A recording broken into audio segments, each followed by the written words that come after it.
Okay, YouTubes. Little discussion here about the Solar E1.6 Priestess Marzi Montazeri signature model. I don't really know much about Marzi Montazeri, but when I saw the specs on this, I did hear about him before Solar. He was his name had come up on a search I did for the Washburn guitars on Guitar Center, he had a signature model with Washburn before. So these specs though were exactly what I was kind of looking for from the Solar guitars, with one exception, and we'll get to that. It's 25.5-inch scale.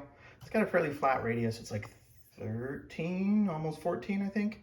Stainless steel frets, 24 frets, ebony fingerboard, lumen lay, or some kind of glowing side dot inlays. Fretwork on this is really nice. I think I talked about that in the other video. It's really, really smooth, which is good because it's stainless steel. I wouldn't know what to do with those. I don't think I have anything that would work on that. Locking tuners, locking nut, which I have off right now because we're going to discuss that. Solar pickups, wasn't really sure what those are going to be like, but you know, having 25.5-inch scale on an E-type body with stainless steel frets is kind of what I was looking for. Pickup configuration is kind of interesting. It's a master volume, so for both pickups, and then just a neck volume with a pull tap just for the neck. So that splits this into a single coil. Marzi's from Texas, so you got to get some of that Texas bluesiness, I think, you know, getting a single coil out of that neck, okay? And then a master tone. Floyd Rose 1000 bridge. This is the exception. I'm not a big fan of Floyd's. I love Floyd players. Steve Vai was one of my early influences. I used to try to figure out how does he do that. You know, I just don't like floating bridges. I prefer them kind of hardtailed, whatever. It's got a lot of room in here to, you know, pull up and stuff. But I kind of feel like you have to have one in the arsenal, and I have another one. It's the Paul Reed Smith Dusty Waring CE24, which also has a Floyd 1000 on it. That one is rock solid. Probably just because I, you know, had it set up, got it. Yeah, I did a setup on it, feel comfortable with it. It's really rock solid. This one sometimes doesn't return to pitch perfectly. A little bit flat sometimes when it comes up, and I need to do a full setup. This still has the original strings on it. It's these Blacksmith strings. 11 to 52s. It came set up pretty much around C sharp standard. I tuned it down and intonated it for C standard with still the original strings on it, you know. So with the Floyd kind of giving me some issues, I decided I'm going to do some upgrades on it. Let me turn this guitar over to show you the block.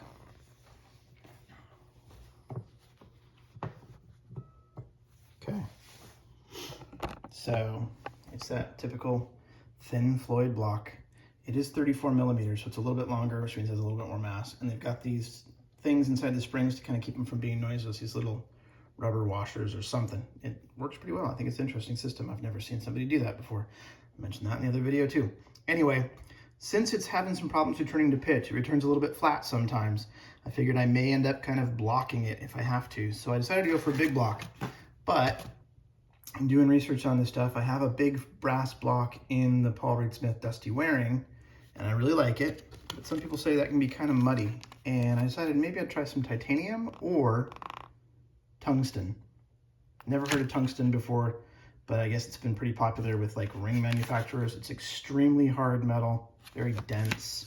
They say it's an 8 or 9 on the atomic density scale, and diamonds are 10, so it's kind of one of the hardest metals you can get. So I got the big block because I figured I'm gonna have to maybe press it up against this body to block it. So a bigger block, take up some more of that extra space. I did think about getting the regular size tungsten block at 37 millimeters. They don't make it. They don't make a 34 millimeter. They make 32, 37, and 40. 37 millimeters gets right to the top of this cavity from what I could measure, which means probably not a lot of room for the strings to move. It might be banging against the plate, the back plate. So I went with 32, you know. There's plenty of room for clearance here with the 32. So I got that, bought titanium inserts for the string blocks so that those won't wear out. Stainless steel for the locking clamp, so those won't wear out. Heavy duty green noiseless springs, because I tuned down heavier strings in that big block on there. And stainless steel string locking screws and clamps, so they won't wear out.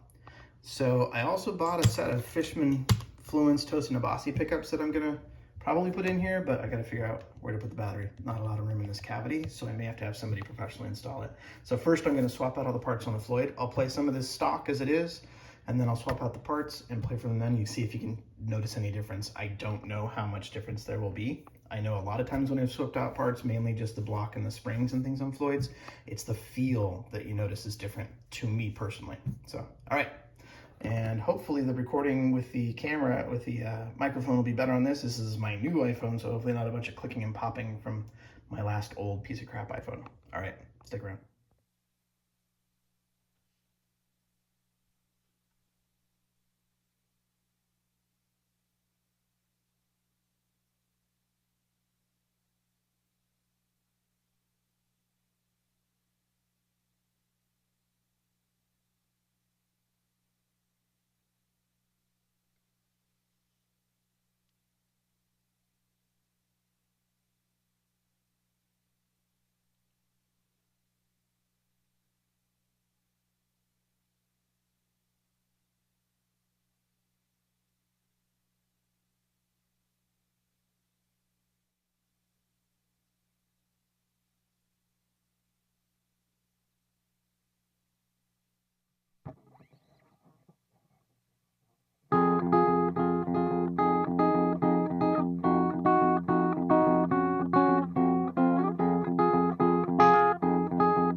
So swapped out all the parts, stainless steel screws, titanium string inserts, stainless steel screws up here. Let me just flip it over here. I did not do the intonation screws. You can stainless steel those as well, but I decided not to because let's kind of set it and forget it as far as I'm concerned. I'm not going to be tweaking those a lot once I get the guitar set up. I think it's pretty close to intonated where it's at right now, but I haven't, you know, I just put the DRs, which I didn't even talk about. Like, I've always done the DR. These are 11 to 54s, tuned to C standard. It's not going to be that much different than the 11 to 52s, the blacksmiths that were on there, I think, but you know, might need to adjust that intonation slightly. Let me show you something in the back as far as that block goes. Sorry about the shakiness there. Whoa. And the springs.